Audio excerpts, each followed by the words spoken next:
there is a straight line through to the result that you want. So I want you to imagine that you are standing on one side of a river, and on the other side of the river is the outcome that you want. There's a series of stepping stones that you need to cross in order to get that outcome.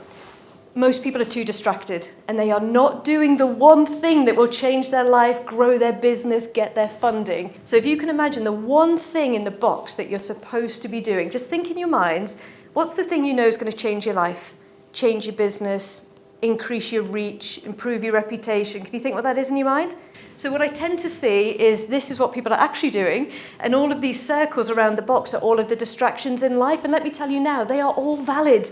Some people say to me, Lisa, I have children, and I say, I'm sorry about that. I know, that is a distraction. Some people say, Lisa, I'm tired, and I say, I know. Have you seen the bags under my eyes and how much concealer I buy? Some people say to me, Lisa, I haven't got any money, and I say, hello, I know, I've been there. Some people say, I'm caring for elderly parents, and I say, I know. Can you hear that all of these distractions are valid? I hear people say that they have a neurodiversity, they have a mental health challenge, they're in a full-time job, the economy's difficult, and I say, yes, they're all valid, but you don't get to talk about that all of the time and have the result. You have to pick. You get one or the other. And I always look and think, if something's hard or something's difficult, I think somebody else in my position or worse figured it out. So what are my options here and what have I got to do? For some people, your solution is the journey's going to take you longer, and that's okay. But for some people, the solution is you have to get out of bed earlier, or you have to work when the kids go to sleep. So I get up at 5 a.m. every single day. It is disgusting. I do not enjoy it. I do not look forward to it. But now I wake up at 5 to 5 and I think, well, this is cruel. I had 5 more minutes and I've been robbed. It's a routine. I have to do that because I'm fully booked all the time with training, coaching, networking. That's what I do in the daylight when other human beings are awake. So when other human beings are asleep, that's when I wake up and that's when I do my work. Anyone here an early riser like that? Get up and get it done? It sounds awful and your family won't want you to do it because they'll be worried about you. Hello, entrepreneurs. See you at 5 a.m. And if not 5 a.m., lunchtime, evenings, you've got to find the time, okay? So imagine this is your straight line through. On that straight line, there's going to be a series of projects. You've got to do these projects in order. So next year, I want to go out and I want to do a lot more corporate training and work with big companies to do sales and marketing training, speaker training, things like that. There are projects in order that I have to do. Project number 1 is going to be finish the sales page, finish the proposition, who's the customer. That is not allowed to take a year. Who in this room would spend a year? I see some smiles. Who would spend a year on the sales page? That's project 1. We do it so that we can get to project 2. Project 2 is straight into pitching to companies. It's emails, it's networking, it's who do you know.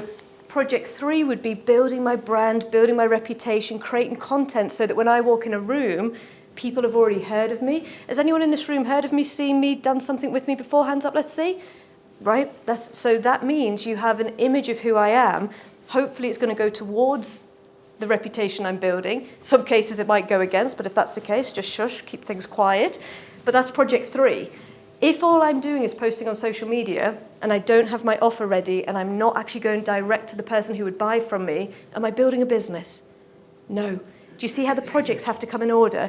So I'd urge you when you walk out of this event today, honestly, go for a coffee, take yourself for a coffee and ask yourself, what is the straight line through to the life that I'm building or the result that I'm trying to get? And what are the projects in order? And know that building your sales page is a project and there's another project to come. So what are those next few projects? Another really challenging question that people do not like when I ask them, especially on a call in front of 10 other people, is what is the one metric that proves you are actually working towards that result? So I'm sorry that the pictures are so grainy. I got them off Facebook from like 1984. Facebook wasn't around then, but you know what I'm saying. They're old. This was me, I think maybe, how old are you when you graduate? 20? 19, 20? Young. This was my first job at a university. I was a door-to-door salesperson in America. How crazy is that? So I was in the library one day, this guy came over and said, would you like something on your CV that's going to look really good? And I said, why, yes, I would. Where do I sign? So we went over to Texas, Tennessee, did the training, we learned sales script, we learned the product, the book, and then they shipped all these eager young graduates over to Chicago, Illinois. We went all over America, and we knocked on doors asking if people wanted to buy these books. There's 2 things I learned that summer, and this is hyper relevant, especially today, to people who are pitching. The first thing they taught us that summer is if you knock on 30 doors a day, you'll make 3 sales a day. And I said, okay. They said, if you come back to head office at the end of the day and you haven't made 3 sales, we just know you didn't knock on 30 doors. And I thought, okay. And then they said, think about it. If you have to knock on 30 doors to make 3 sales, how many no's am I hearing a day? 27 no's. And what they drilled in us and instilled in us is this phrase I will never, ever forget. And they made us do it with a smile. First of all, they made us get up in the morning and say, today is going to be a great day. It was America. Today is going to be a great day. And I still say that. Today is going to be a great day. And then they said to us, every single time you hear a no, you've got to go, yes. And I was like, come again. Now, these guys are American, and in Britain, in the UK, we're a little bit more reserved. So it was a yes. Every time you hear a no, you've got to say yes. That no just brought me one step closer to my yes. Because even if you knock on 30 doors a day, and you are a terrible pitcher, and you're no good, and that day goes wrong, and your slides don't work that day, your customers are out there looking. I'm telling you now, there's people with money in their pockets trying to give it to you. There are people who want to buy from you. They're looking from exactly what you have and who you are. They've just never heard of you. They don't know you exist. So your job in pitching is not to win every pitch, and your job in trying to sell services is not to win every customer. It's to give the person who's looking for you a chance to buy. So that was really, really valuable for me. But can you see here, when I say, what is the one metric that proves I'm doing the work? The one metric that proves I was doing the work to sell books, was it my Starbucks morning coffee ritual? Was it journaling to just check in and make sure I was okay? Was it getting an early night's sleep? No, it was knocking on doors. So what is the one metric that's going to change your life?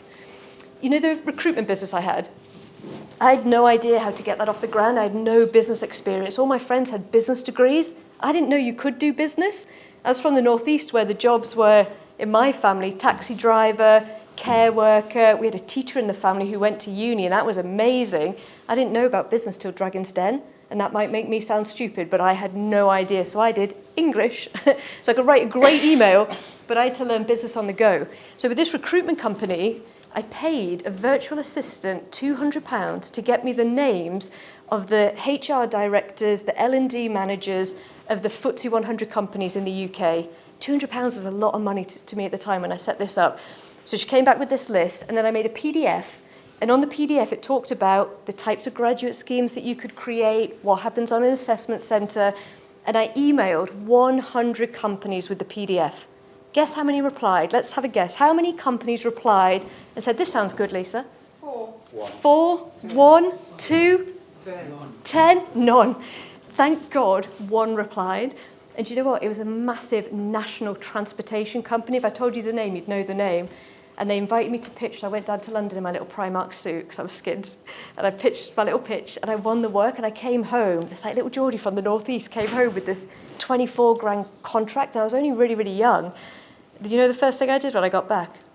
Bought a better suit. No, I didn't buy a better suit. I was skint still. They hadn't paid. First thing I did when I got back was I opened my emails and I emailed the other 99 companies. And this is how this email went. My name's Lisa. I work with FTSE 100 companies such as name drop. And then I won my second project, which was a regional project, 20 grand. I won my third, and before I knew it, I was 6 figures. What was the one metric there that changed my life? It was emailing companies. Can you see that? So for everyone in this room, even if it's not a business, it's a life goal, what is the one metric that proves you're doing the work? That is your priority, okay?